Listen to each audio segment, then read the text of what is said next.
Hi అండి, welcome to our channel Manideepa vlogs. అందరికీ కార్తీక పౌర్ణమి శుభాకాంక్షలు అండి.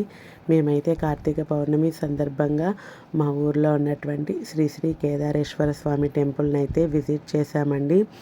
ఇక్కడ టెంపుల్లోకి రాగానే రాజగణపతి, లక్ష్మీ కుబేర గణపతి దర్శనమిస్తూ ఉంటారు. అలాగే పక్కనే నాగేంద్ర స్వామి, సుబ్రహ్మణ్యేశ్వర స్వామి వారు కూడా దర్శనమిస్తూ ఉంటారండి. పౌర్ణమి సందర్భంగా అందరూ కూడా గుడి ప్రాంగణం అంతా దీపాలు అయితే వెలిగించున్నారండి. చాలా చాలా బాగుంది, ప్లెజెంట్గా ఉంది వాతావరణం అంతా కూడా.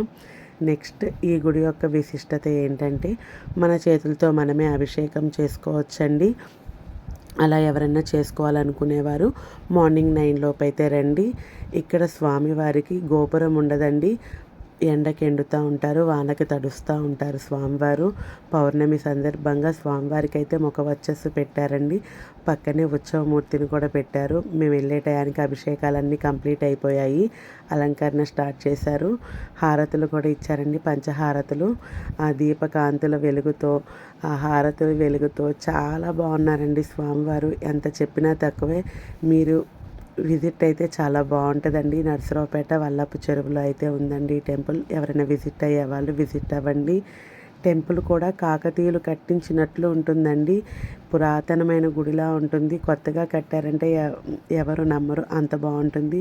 చెప్పాను కదండి, స్వయంభూగా వెలిసినట్లు ఉంటుందని. ప్రతి విగ్రహంలో కూడా జీవకళ ఉంటుందండి. అంత పాజిటివ్ వైబ్ అయితే ఉంటుంది టెంపుల్లో. స్వామివారిని కూడా నేను దగ్గర నుంచి వీడియో తీశాను, చూసి అందరూ దర్శనం చేసుకోండి. అందరూ బాగుండాలి, అందరిలో మనము ఒకరిగా ఉండాలండి. కాలభైరవుడి పక్కనే ఇంకొక చిన్న శివలింగం అయితే ఉంటుంది. ఈ శివలింగానికి కూడా మనమే ఓన్గా అభిషేకము, అలంకరణ చేసుకోవచ్చు. స్వామివారి వెనక గోశాల ఉంటుందండి. పక్కనే గోశాలకు ముందు కృష్ణుడి విగ్రహం ఉంటుంది. నిన్న ప్రసాదం భిక్ష పెట్టారు, మేము కూడా స్వీకరించాము. నిన్న అక్కడ కొట్టిన కొబ్బరికాయలో పువ్వు వచ్చిందండి పౌర్ణమి రోజు. చాలా చాలా బ్లెస్డ్ అని అనుకుంటున్నాను.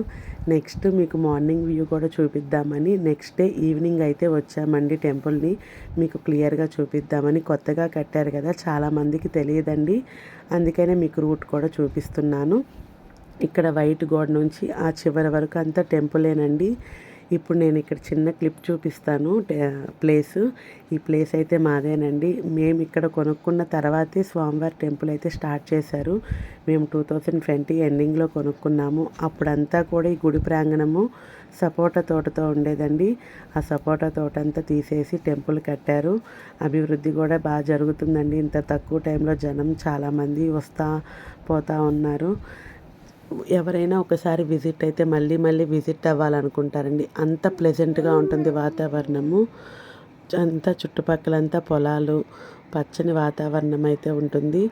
ఎవరైనా విజిట్ చేయాలనుకుంటే మళ్ళీ అడ్రస్ చెప్తున్నానండి. నర్సరావుపేట వల్లప్ప చెరువు, అక్కడ పెద్దది బ్యానర్ అయితే ఉంటుంది. ఆ సందులోకి అయితే వచ్చేసేయండి. వెనక అయితే కృష్ణుడు కింద తాబేలు ఉందండి. నాకు చాలా బాగుంది ఆ క్లిప్, అందుకే నేను మళ్ళీ యాడ్ చేశాను. స్వామివారి సైడ్ నుంచి ఇంకా అందంగా ఉన్నారండి. మీకు కనుక ఈ వీడియో నచ్చినట్లయితే please like, share and subscribe friends. మీరు లైక్ చేయటం వల్ల మన వీడియో ఇంకో 10 మందికి అయితే రీచ్ అవుతుంది. అందరూ బాగుండాలి, అందరిలో మనము ఒకరిగా ఉండాలండి. బాయ్.